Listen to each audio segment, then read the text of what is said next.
everyone, welcome to the Game Closet and part 1 of the Pac-Man Museum review. Pac-Man has been a staple of arcades and home video game entertainment for 42 years, and he doesn't seem to be going away anytime soon. There have been many iterations in the Pac-Man franchise over the years, and the Pac-Man Museum brings 14 of those games together in a great package. Some I've played and some I've never even heard of, and don't be fooled, just because it's a Pac-Man game doesn't mean the game is fun. There are some Pac-Man turds in this museum too, at least from my perspective. So swallow a couple of power pellets and get ready to see some great Pac-Man games and a couple of Pac-Poops. Well, like I said, they're not all tasty morsels. Don't step in any of the Pac-Poo. Ugh. Welcome to the Pac-Man Museum. Please don't touch the art, but you can touch the joysticks all you want, and as vigorously as you desire. Pac-Man might be one of the top 5 most recognized video game characters in the world, and he deserves this beautiful museum. You can go around the arcade and play the unlocked games, play the games twice to unlock another game. Not all games are represented in cabinet form, and there is a list you may select from as well. You can win prizes for the museum as you play, and guest ghosts will stop by just to say hi. Not bad for 20 bucks, eh? So let's begin with the one that started it all, Pac-Man, in which I suck at playing. It's no secret. I hope he brought enough quarters to play all the games. Okay, here we go. Pac-Man from 1980. I was a little kid when this came out, and the first time I saw an arcade cabinet was when I got lost from my parents at my local mall at Woolworth's. Who am I kidding? I saw Pac-Man and I was mesmerized. Mesmerized so much that I lost my parents. I do believe that there is something lost trying to play some of these games at home because of the lack of a proper arcade joystick. And that's why I suck so badly. I would still suck, just not as badly. Let's see the replay on that. Why do I keep going to them to die? You'd think Pinky was Jason Voorhees. They give you screen options where you can enlarge the screen and even turn the CRT filter on. I actually prefer the CRT filter for the older games myself. Otherwise, it's Pac-Man as you've seen it 1,000 times before. And I got lost in the mall. My parents didn't even know I was gone. Hold on a sec. You have trouble crying when you're acting like Amber Heard. Here, try these and do it again. Oh, good idea.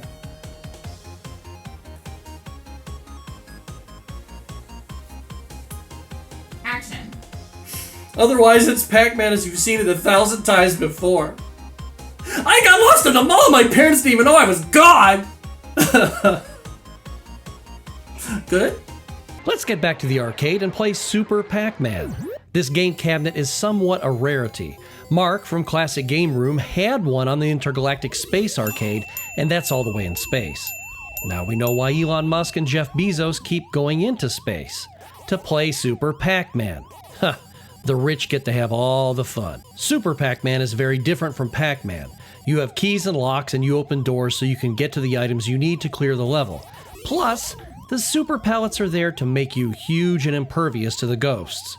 I always loved this game, but my only complaint about Super Pac-Man is that when I'm trying to move him, he gets stuck when I try to move him through the doorways.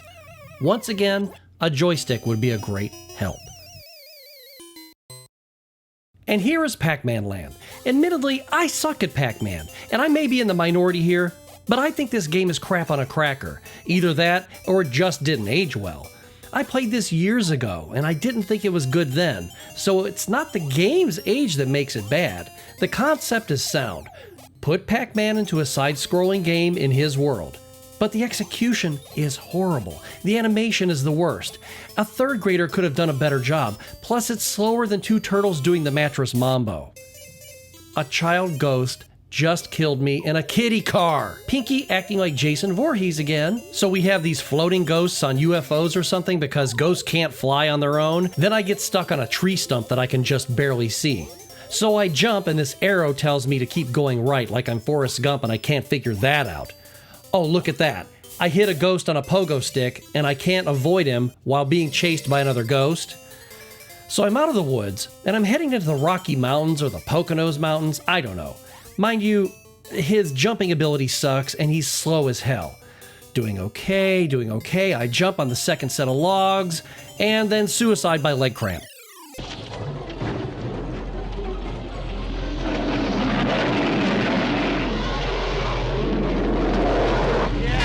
You too!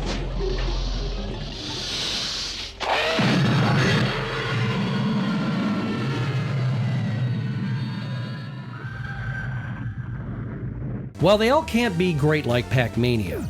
Pac-Mania was introduced in the arcades in 1987 as an isometric maze game with pretty much the same premise as the original Pac-Man, except now the game is a little slower and Pac-Man can actually jump over the ghosts. I have to tell you, I find this game to be a refreshing change to the 2D games, and it's just charming. Considering I really suck at Pac-Man games, this is more up my alley as it seems to be more responsive when turning corners and it gives you time to strategize. Of course, it's not Pac-Man for dumbasses because this game will hang you out to dry just like the other ones can. The swapping of themes and mazes is a welcome change as well. You can tell that the developers actually put some thought into this entry, and I'm eager to play this one again. Who knows, maybe one day I can wear a shirt that says, "I don't suck at Pac-Man," and I can hold my head up high. Or maybe that's just wishful thinking cause I suck. You can customize the museum by moving the cabinets around, changing their colors, and adding different decorations and figures to the arcade.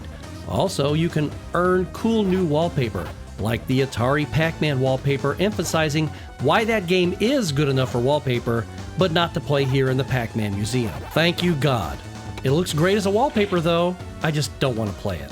Of course, they didn't put every Pac-Man game in this collection. That would have been cool. It just didn't happen. Ms. Pac-Man would have been a great addition, but ownership rights are up in the air with her. Besides, there may be just another reason why she wasn't included. Oh, Wayne! I've always wanted to know, what is the difference between Pac-Man and Ms. Pac-Man, really? Well, she has a bow in her head. That's it? Get right out of town! Pac-Man 1996 gives you different goals and instructs you what to do before each maze, and that's why I like it, because it has some of the traditional elements with a twist. I'm sure those who played it in the arcade will have fond memories of it. I just don't see myself playing this one too often. It might be the odd movement of the dots that turns me off, or the fact that Pac-Man can just run into a wall and get stuck. Clunky controls will turn any gamer off, but maybe with an arcade stick it'd be better. It doesn't make it a bad game, it's just not one that I'd fall on a grenade for. Give it a whirl, because it's not that bad. Whoever created Pac-Man Battle Royale was a freaking genius.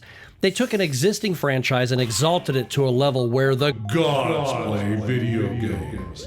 And they did it by shrinking the maze and making you battle against other Pac-Men, that you will bounce off of unless you have eaten a power pellet. In that instance, you eat the opposing Pac-Man. Brilliant! And if that doesn't make you want to eat a great big slice of birthday cake with the candle still lit, check this shit out. When you bump into each other, you go flying backward, and you can use that to your advantage by throwing the other little Pac bastard into oncoming ghosts, thereby killing him. That's like tossing someone off a train platform when the train is speeding by. Wickedly brilliant. Wickedly brilliant. More dots and power pellets are randomly put on the map for you both to race after, and the cool thing is you can play up to 4 people at one time. I can't make this shit up. It's great. After 5 rounds, there can only be one Highlander, bitch. And they declare a winner based on who won the most rounds. They even count up how many Pac dots you ate in total. It's too bad they don't give you a doggy bag filled with the remaining Pac dots for your Pac puppy at home. Winner, winner, chicken dinner. You won the most rounds, so get the hell out of here, you Pac bastard, and go celebrate with your favorite beer. Bye-bye now. Bye-bye.